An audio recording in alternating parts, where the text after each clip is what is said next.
V prizoru glasbenega tekmovanja dveh mitoloških bogov, Pana in Apolona, se srečujeta dva koncepta umetniške ustvarjalnosti oziroma dve plati človeške narave, apolinično in dionizično, oziroma z drugimi besedami čutno, prvinsko in ekstatično na eni strani in obvladano, duhovno na drugi.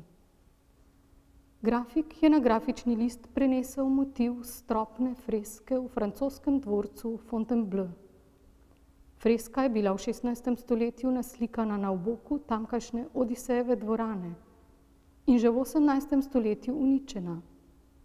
Bakrores je tako njena edina in zato nadvse dragocena priča. Domnevamo, da je freska grafiku sugerirala tudi pravokotno, zgoraj in spodaj polkrožno sklenjeno formo prizora.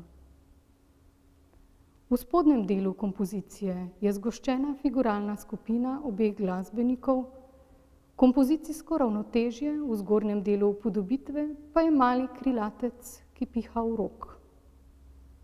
Motiv izhaja iz antične mitologije.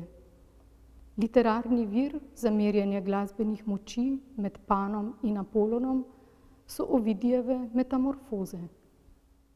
Pan, pol človek, pol kozel, je bil starogrški bog narave, gozdov, čred in pastirjev, pa tudi spreten glasbenik.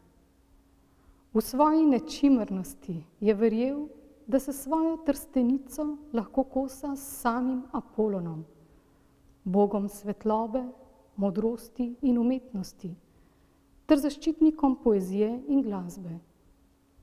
Izzval ga je na dvoboj in bil seveda poražen. Nagajivo čutni zvoki njegove piščali so bili namreč zrcalo njegove neobvladane, divje narave, v blagozvočnih melodijah Apolonove lire pa se je odražal kultivirani duhovni svet lepote, harmonije in mere.